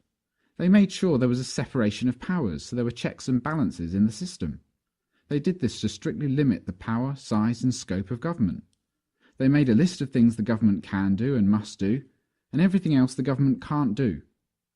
They even wrote about specific things that the government can't do, like violating the inalienable rights of the people to life, liberty and the pursuit of happiness. Okay, but I don't see why the piece of paper is so important. I mean, hypothetically, what if the majority of the people want government to do something that the Constitution says government shouldn't do? Couldn't the people vote in politicians who promise to do it for them, regardless of what the Constitution says? How does having your rights listed on an old document help protect your rights today? Well, if the politicians who get voted in want to pass unconstitutional legislation, then the third branch of government, the judicial, will step in and not let the legislation pass. The founders recognised the problem of democracy, so they gave us a Supreme Court, and their role is to check whether legislation is constitutional or not. But the Supreme Court is itself part of the government. Yes, politicians get voted into positions in the executive and legislative branches, but the judicial branch is made up of judges. So if a majority supports the government violating the rights of a minority, the judges of the Supreme Court simply won't let it happen. Are these Supreme Court judges just regular humans? Yes. So how does a regular human become a Supreme Court judge? They are appointed. By who? The politicians. But then, what is to stop the democratically elected politicians just appointing judges who will allow their popular but unconstitutional legislation to pass? Well, they just aren't allowed to do that. By who? By the Constitution. The piece of paper? Yes, I admit it's not a perfect system. I suppose what you're saying could happen. Does the government of this country, which you consider yourself lucky to live under, ever do things its own constitution explicitly forbids? Yeah, a lot of things actually. The government is a lot bigger now than it was when the Constitution was written. The politicians pay lip service to the Constitution, but they trample over our rights anyway. What about the Supreme Court? I guess that system hasn't worked very well lately. Government does pass unconstitutional laws all the time. The separation of powers worked for a while, though. It's not a bad system. Powers were separate? I thought you said that the powers were all in branches of the same government. Well, yes. The branches of government are totally independent and separate from each other. except that they're all part of the same organisation and all funded by taxation. So when you said the system had checks and balances in it, you meant that the government would check itself and balance itself. That was the idea. So let me get this straight. A long time ago, a small bunch of regular humans had a meeting and created a document called a constitution that said that they can rob everyone else, millions of people, using threats of violence to make everyone obey their rules and commands. But so that the masses of the people would let them get away with this robbery and slavery, that small bunch also promised in the same document that there were some things the government would never do, and they described a way to structure government so as to restrain it. But over time, the promises have proven to be worthless, the restraints have proven to be useless, and government has grown significantly in size, power and scope, violating more and more of the rights of the people. It sounds to me that if the Constitution was written to constrain government, then it's been a complete failure. Well, the real problem is that people just don't believe in the Constitution anymore. The Constitution only works when people know what it says and why it's important. If people just knew that, then they wouldn't vote for politicians who violate it. An informed populace, that's the only way to really restrain government. Wait, you said you feel lucky because this country is a republic, not a democracy, and a republic has these supposed checks and balances that prevent government from violating people's rights, even when a majority wants to violate the rights of others. But now you're telling me a republic can only work if people refrain from electing politicians who will violate the rights of others in the first place. That's the same as a democracy. We're back to where we started. I see your point. Is there anywhere on the planet where government is, despite the imaginative labels, anything other than a gang of thieves and bullies?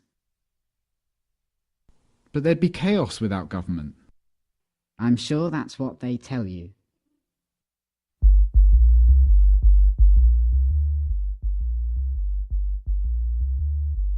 You are listening to Nonpartisan Liberty for All Radio with your host, Dave Bourne.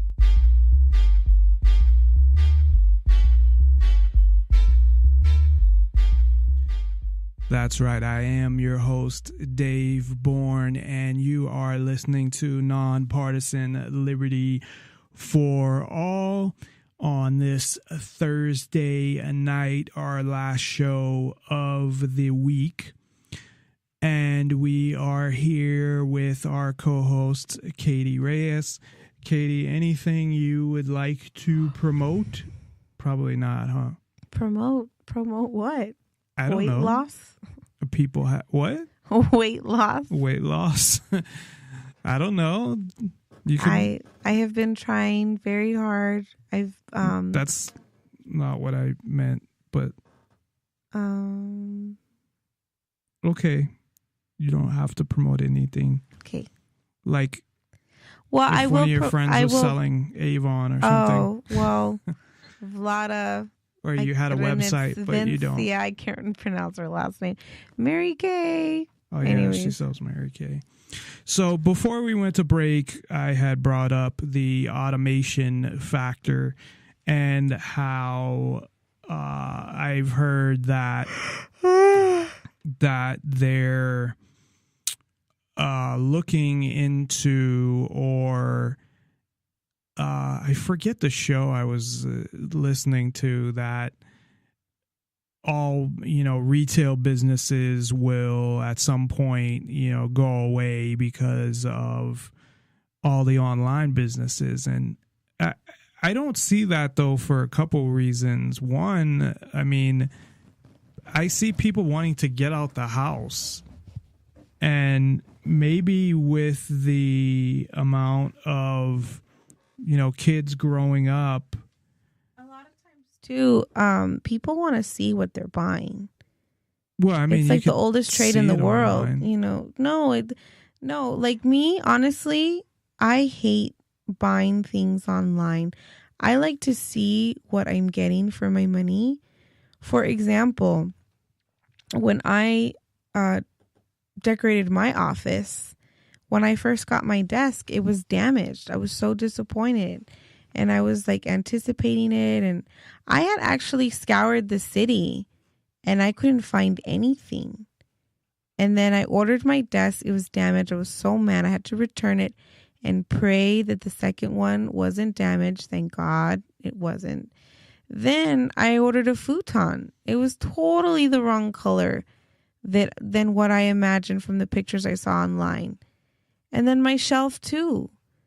It was completely the wrong color. But what could I do? I wasn't gonna return it and wait, and I just accepted it. But I didn't know you kept it. That's the same one. I like that one better, actually. What? The one that you have. My shelf? No, the futon. No, yeah, I thought it was going to be like a creamy white. I know, I like the one that you have. Yeah, well, I didn't. And I was mad. And I didn't want to go through. Plus, it was heavy and it was inconvenient to send back. At least with my desk, I ordered it from the Home Depot website. So I was able to return it to Home Depot and reorder another one. But that's the same thing, though. If you get some, I know it takes longer because you got to ship it back. But if you buy something from the store and bring it home and like it's broken inside and you don't know, you still have to bring it back to the store. Of course, the store is a lot closer than if you have to ship it. But then they also if it's inconvenient, they will offer to take it to you and assemble it for you. Oh, at least they offer that. And then like I was going to tell you on that clothing thing, just because it looks nice on, what if it's not comfortable? There have been many times where I'll look nice in clothes, but I won't buy them anyways because they make me feel uncomfortable. Well, so I like you better naked. When it comes to the trade of, for goods, I think a lot of people still prefer buying things in person. They want to see what they're getting for their money. Well, there's some people, older people, that won't even buy stuff online, period. They're worried about, like, my mother worries about her credit card information. Well, she should be. Well, she has a better chance of them taking the credit card information at the store from the store true. Than online. So that's kind of, but there's plenty of people, older people, that don't use computers. Cash. Well, that's true, but she usually uses a credit card anyway. But there's a lot of older people that that don't even use computers. But as that generation, I don't want to say dies off, but well, you can. That's a fact. And there's more, because there's going to be more and more innovation when it comes to computers. So if there's something that, but here's another thing from the retail aspect. You need to coerce someone into buying something, because trust me, I could just have people come into my store and look around and not help them. But the chances of them buying something increase when I do help them, when I show them stuff. I don't want to be helped. I tell people, leave me alone. Well, okay, that's fine. Unless once I you want say that, help. Yeah, once you want help, let's say you're looking at some pants and you think you like these pants, but you try them on and then you're like, stop making fun of me. That's rude. Anyways. So you're looking at these pants and you think you like them, but then you're like, no, and then you're ready to walk. But then the sales associate says, well, what about these? Did you try these? And you're like, well, no, I didn't look at them. Well, why don't you give these a try? Try them on, and you're like, oh, all right. And then you like them. That would never happen. Yes, it happens all the time. Yeah, but I don't talk to the, I don't know. Is it because they don't talk to you? Well, I usually don't. I don't want to be bothered. What if it's a cute girl? Well, I'm engaged. It doesn't matter. You're at the store. I'm engaged to you, so it doesn't matter. If it was a cute girl, Before I met you, I would flirt with the cute girls. It's not about that you're going to do something. It's just that you have this cute girl. She's helping you. And you're like, looking at something she suggested. Oh, okay, I will. And Looking then at pants. And then turns out you like the pants. Well, that's how sales works. I guess, but I mean, even online, like things pop up, and it could, you can talk to people like sales representatives, and there's new innovation online all the time. So there could be more ideas of how to sell people and how to make it so you're virtually trying on clothes, or it all depends on the technology that I'm sure will get better and better. But that's all the time we have for tonight. Katy, thank you for appearing on the show. You're welcome. And we will be back on Tuesday. So I hope everybody has a good holiday weekend, although I don't support the fucking holiday, but I support the day off, so that's always good. And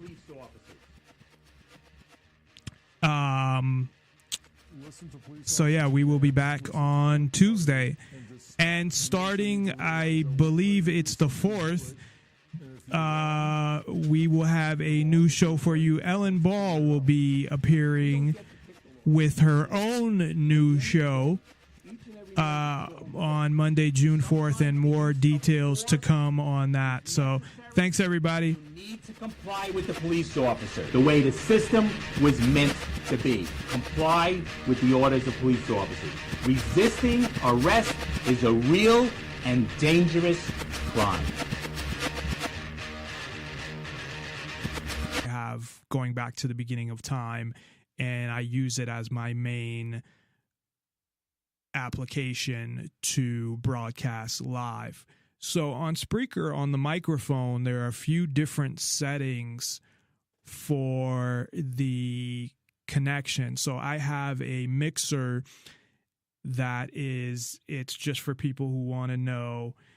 It is a Behringer mixer, and the microphone, of course, is connected through a XLR connection, and the mixer is a USB mixer where you can connect it directly into a USB port. So I have my mixer connected directly into my computer, which is, to me, and I'm not an expert, but I know enough information, I guess I would say, and I think is the best way to do it. I like my setup. Now there's different ways to do it, and I think there's things about my setup that I could possibly improve or make better. One of the things I'm still working on is my effects processor and getting that hooked up correctly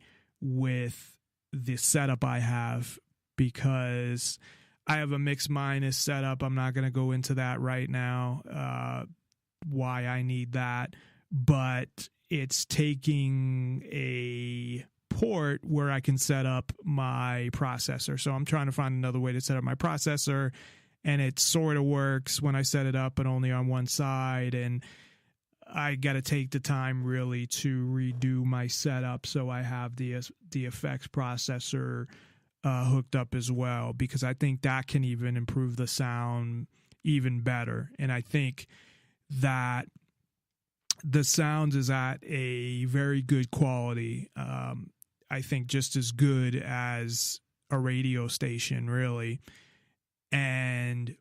Or most radio stations. I'm sure there's radio stations that have higher quality. Of course, they spend a lot more money on equipment, but it's just as good as any show on the internet, and I'm sure that it mirrors some small radio stations.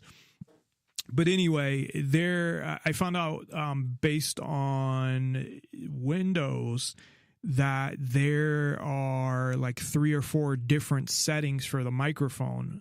There is the lowest setting that I had it on, and I have changed that. I started yesterday and I put it on a higher quality.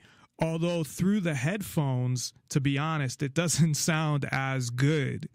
So when I listen to the file that I uploaded to YouTube, it sounded fine. It sounded the same, but it doesn't sound as good through the headphones. And I find myself having to have the faders at a lower level than what I'd usually have them at. So I don't know if it sounds better. As long as it sounds better on the actual recording that it produces, then that's all that really matters to me. But yeah, it doesn't sound as good coming through the headphones, where before it had sounded better. So I don't know that that really means anything or that it does, and then I'm gonna listen back to a whole show and be like, oh, this fucking sucks. So because really I think the best place, if I listen to it directly through my computer, through the headphones, and play it back and see how it sounds, because I don't hear actually what's coming through. So what you guys are hearing, and I think it's on delay as well, but what's coming through to everybody else is not what I'm hearing. I'm hearing what's coming through the mixer and being transferred to the computer into Spreaker. So I'm hearing basically what the mixer is pushing to Spreaker. And just because, the way I'm hearing it through the headphones doesn't sound as clear, doesn't necessarily mean that when it comes through to Spreaker that it doesn't sound as clear, because of that change, it may do something where it's processing it so it sounds better, and I'm sure it is. So anyway, after that long and probably ununderstandable, I don't know that that's a word, explanation, I'd like everybody to know that we are happy to hear from you. If you'd like to call in and have any questions or comments, or would like to bring up anything today, you can reach us at 7.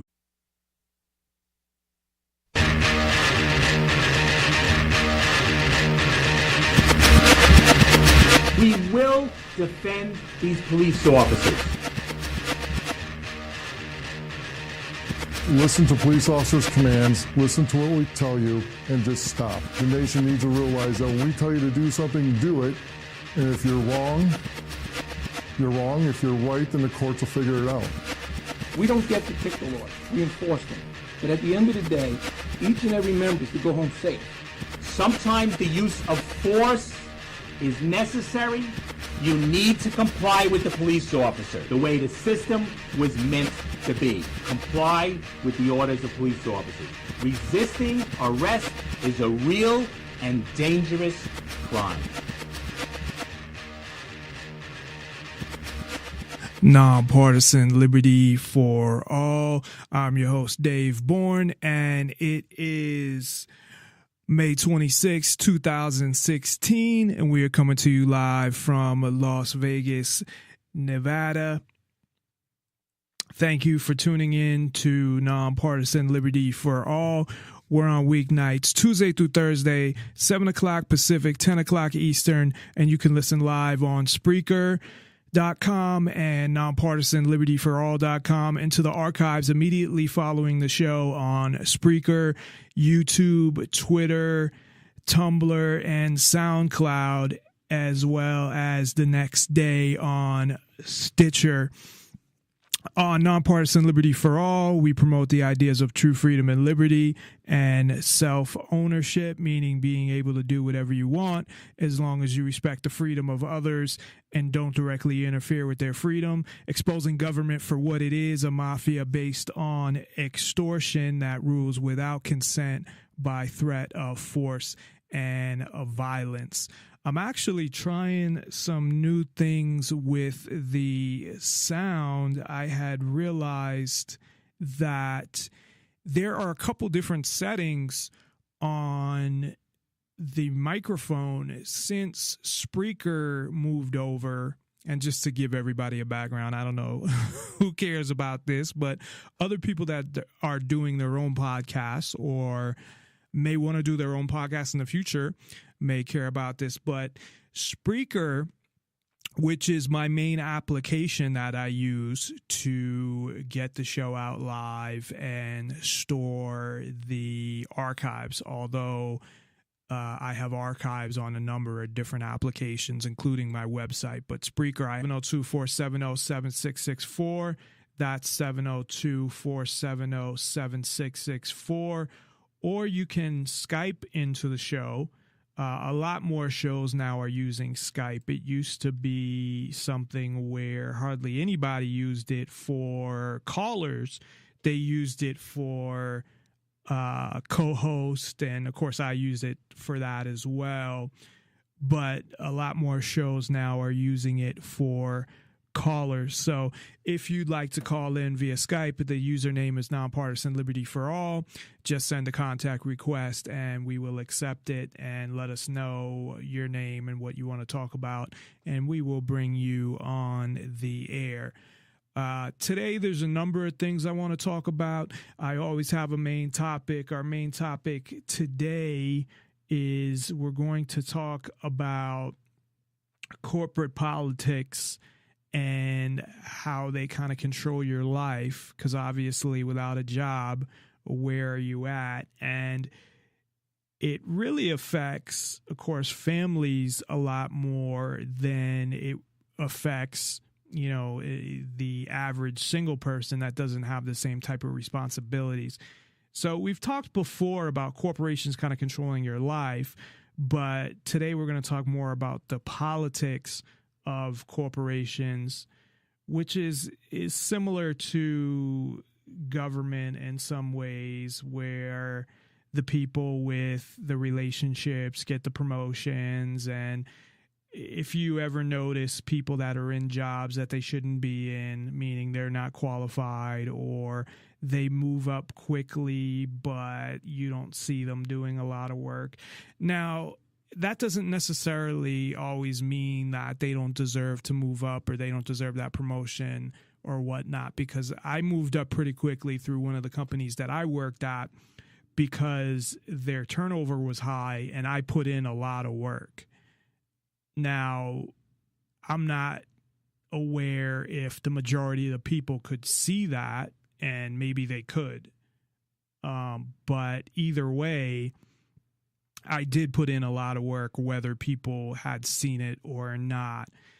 And then, of course, you have company drama and all of that bullshit. So we will be talking about that today, but and Katy Reyes will be joining us later in the show. But before we get to that, there are a few things I want to talk about. There's some articles I want to go through. Mainly, I'm just sick of a lot of things when it comes to government. And first of all, I mean, you have this election that is getting 24-hour coverage. You have people that are protesting wherever Trump goes. And personally, I've done a couple shows about Trump, and I can't stand him. He's an arrogant, ignorant fuck.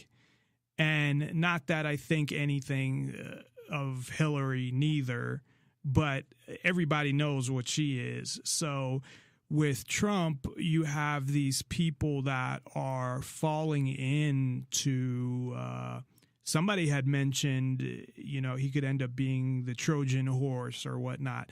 But you have people that like Alex Jones and people like that are people that follow what the government does and how bad the government is. And it's like Trump is going to save us from the globalists and all this bullshit. And I don't get it. I really don't. And I followed a lot of this stuff. I would listen to all of the YouTube videos, the debates, his town halls. He is totally anti-freedom. He is totally just an arrogant ass who thinks that he's somehow the savior of the world. And it's ridiculous that so many people have fallen into that. And of course, at the same time, people have fallen into the idea that you have to vote for Democrats or Republicans, and you don't. There are other if you really want to vote. Now, of course, voting doesn't mean anything, especially in a presidential election. It's pointless, and it's all rigged anyway. So it really doesn't matter. People that still think that they can solve or improve the system through the system. Maybe at some point, like 100 years ago, you could have done that, but you can't do that now. If you want to change things, you are not going to be able to change things through the system or following their system. They put the rules in place, and they put the rules in place so they have the advantage.